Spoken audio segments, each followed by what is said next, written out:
मेरे प्रिय देशवासियों, नमस्कार।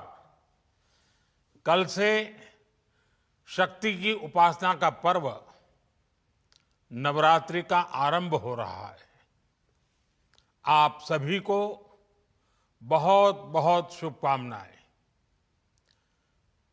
नवरात्रि के पहले दिन से देश आत्मनिर्भर भारत अभियान के लिए एक और महत्वपूर्ण और बड़ा कदम उठा रहा है।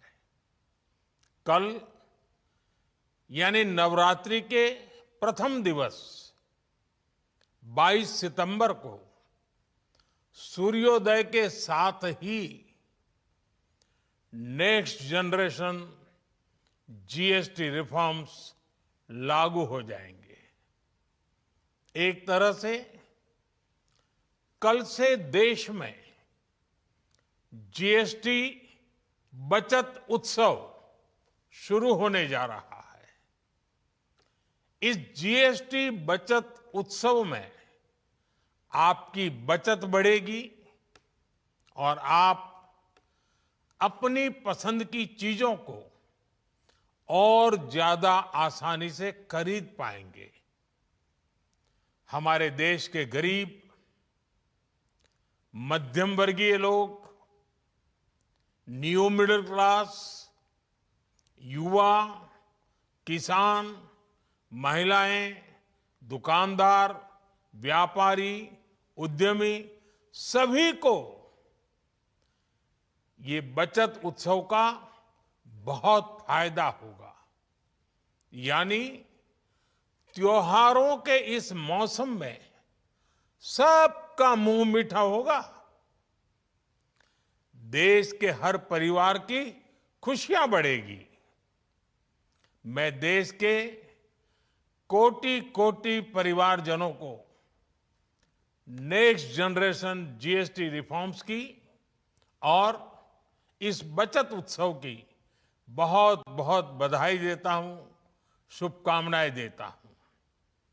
ये रिफॉर्म भारत की ग्रोथ स्टोरी को एक्सेलरेट करेंगे, कारोबार को और आसान बनाएंगे, निवेश को और आकर्षक बनाएंगे और हर राज्य को विकास की दौड़ में बराबरी का साथी बनाएंगे।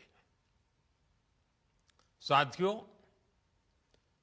जब साल 2017 में भारत ने जीएसटी रिफॉर्म की तरफ कदम बढ़ाया था, तो एक पुराना इतिहास बदलने की और एक नया इतिहास रचने की शुरुआत हुई थी।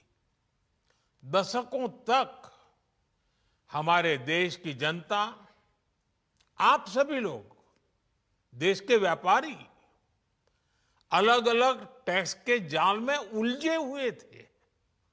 Octroi, entry tax, sale tax, excise, VAT, service tax, न जाने भांति भांति के दर्जनों टैक्स हमारे देश में थे।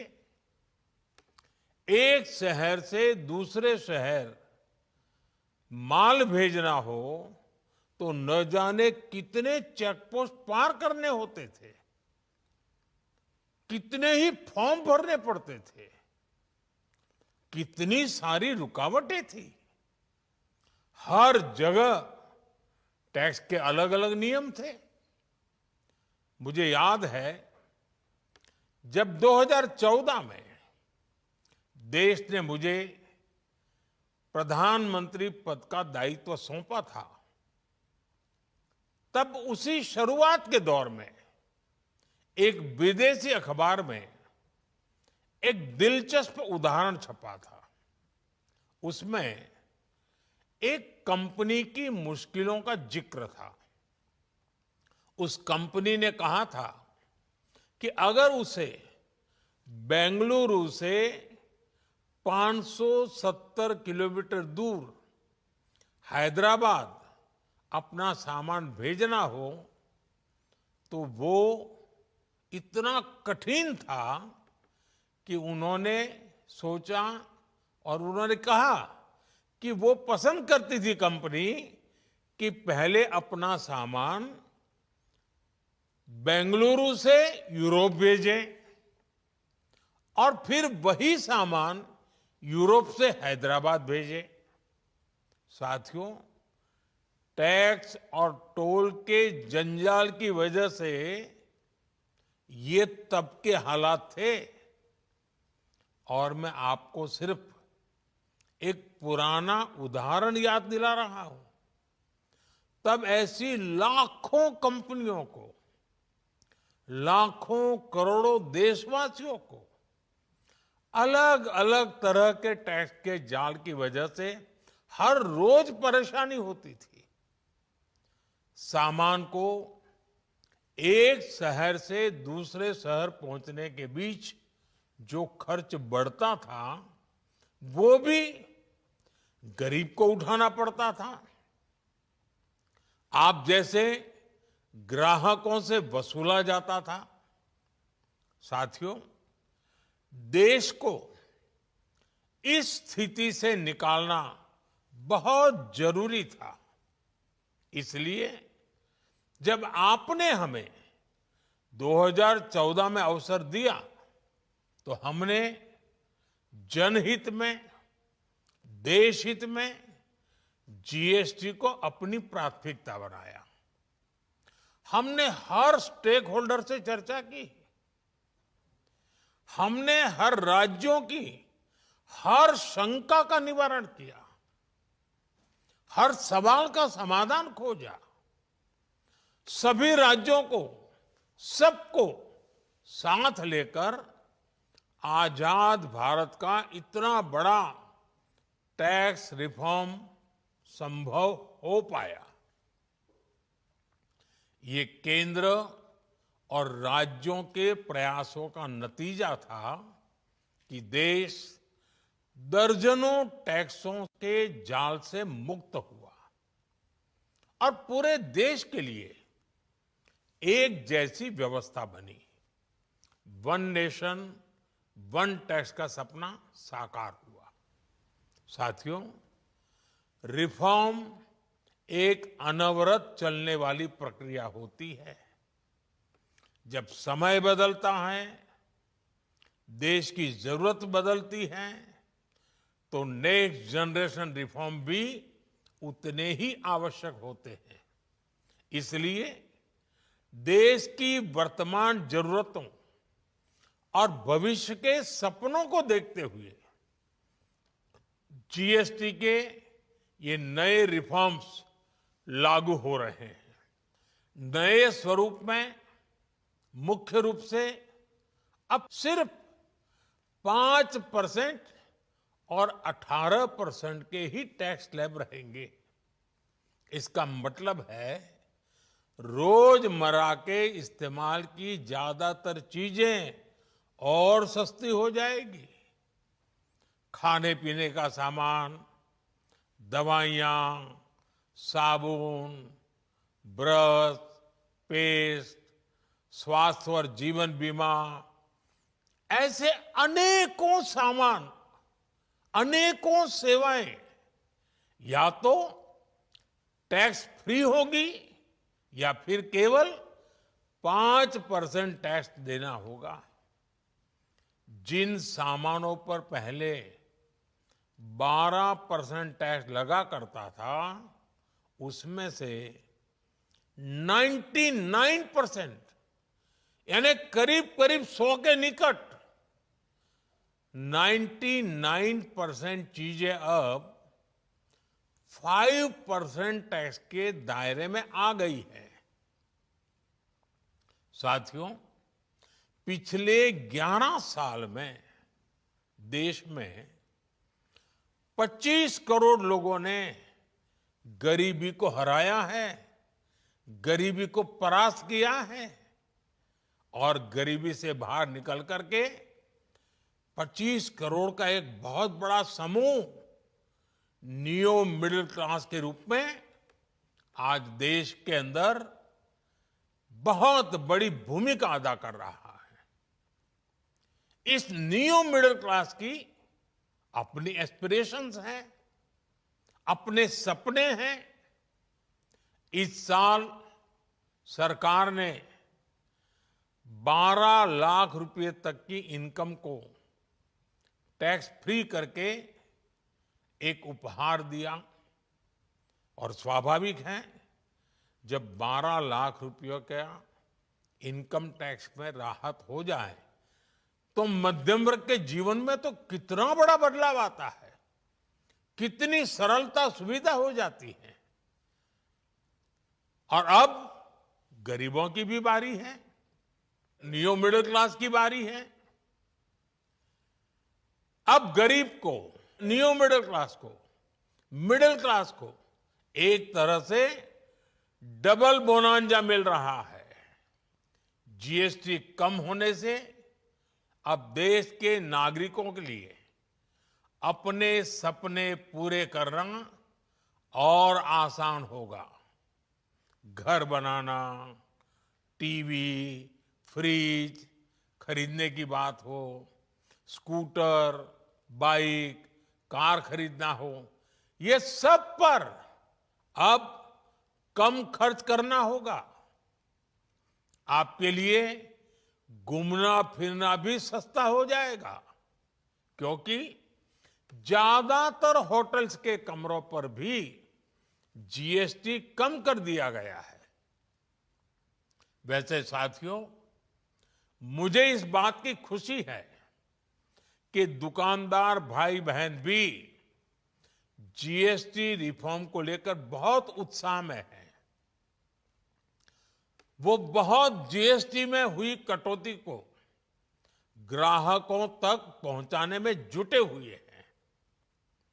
बहुत सारी जगहों पर पहले और अब के बोर्ड लगाए जा रहे हैं। साथियों, हम नागरिक देवो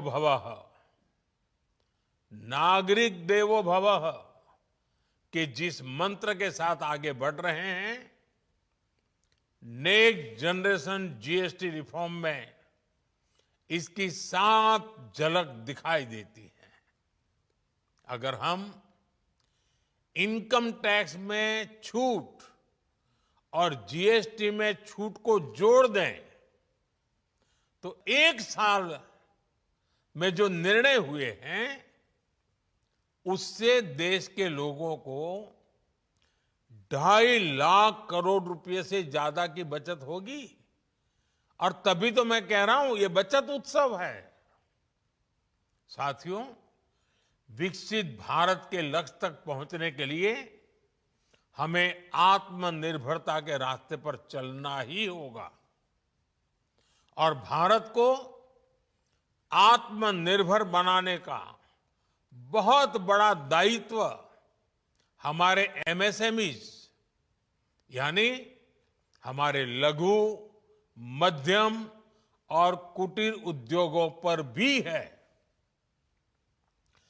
जो देश के लोगों की जरूरत का है, जो हम देश में ही बना सकते हैं, वो हमें देश में ही बनाना चाहिए। साथियों, जीएसटी की दरें कम होने से नियम और प्रक्रियाएं और आसान बनने से हमारे एमएसएमईज, हमारे लघु उद्योगों को, कुटीर उद्योगों को बहुत फायदा होगा। उनकी बिक्री बढ़ेगी और टैक्स भी कम देना पड़ेगा, यानी उनको भी डबल फायदा होगा। इसलिए आज मेरी एमएसएमई से लघु उद्योग हो, सूक्ष्म उद्योग हो, कुटीर उद्योग हो, आप सबसे बहुत अपेक्षाएं हैं। आपको भी पता है, जब भारत समृद्धि के शिखर पर था, तब भारत की अर्थव्यवस्था का मुख्य आधार हमारे एमएसएमईज थे, हमारे लघु और कुटीर उद्योग थे। भारत की मैन्युफैक्चरिंग, भारत में बने सामानों की क्वालिटी बेहतर होती थी। हमें उस गौरव को वापस पाना है। हमारे लघु उद्योग जो बनाए वो दुनिया में हर कसौटी पर बेस्ट हो, उत्तम से उत्तम हो। हम जो मैन्युफैक्चर करें वो दुनिया में आन बान शान के साथ बेस्ट के सारे पैरामीटर को पार करने वाला हो। हमारे प्रोडक्ट्स की क्वालिटी दुनिया में भारत की पहचान बढ़ाए, भारत का गौरव बढ़ाए। हमें इस लक्ष्य को लेकर काम करना है। साथियों, देश की स्वतंत्रता को जैसे स्वदेशी के मंत्र से ताकत मिली, वैसे ही देश की समृद्धि को भी स्वदेशी के मंत्र से ही शक्ति मिलेगी। आज जाने अनजाने हमारी रोजमर्रा की जिंदगी में बहुत सी विदेशी चीजें जुड़ गई है, हमें पता तक नहीं है। हमारे जेब में कंघी विदेशी है कि देसी, हमें पता ही नहीं है। हमें इनसे भी मुक्ति पानी होगी। हम वो सामान खरीदें जो मेड इन इंडिया हो, जिसमें हमारे देश के नौजवानों की मेहनत लगी हो, हमारे देश के बेटे बेटियों का पसीना हो। हमें हर घर को स्वदेशी का प्रतीक बनाना है, हर दुकान को स्वदेशी से सजाना है। गर्व से कहो ये स्वदेशी है, गर्व से कहो मैं स्वदेशी खरीदता हूं, मैं स्वदेशी सामान की बिक्री भी करता हूं। ये हर भारतीय का मिजाज बनना चाहिए। जब ये होगा तो भारत तेजी से विकसित होगा। मेरा आज सभी राज्य सरकारों से भी आग्रह है, आत्मनिर्भर भारत के इस अभियान के साथ, स्वदेशी के इस अभियान के साथ अपने राज्यों में मैन्युफैक्चरिंग को गति दे। पूरी ऊर्जा से, पूरे उत्साह से जुड़े, निवेश के लिए माहौल बढ़ाएं। जब केंद्र और राज्य मिलकर आगे बढ़ेंगे तो आत्मनिर्भर भारत का सपना पूरा होगा। भारत का हर राज्य विकसित होगा, भारत विकसित होगा। इसी भावना के साथ मैं फिर एक बार इस बचत उत्सव की अनेक अनेक शुभकामनाएं देते हुए अपनी बात समाप्त करता हूं। एक बार फिर आप सबको नवरात्रि की, जीएसटी बचत उत्सव की बहुत बहुत शुभकामनाएं। बहुत बहुत धन्यवाद।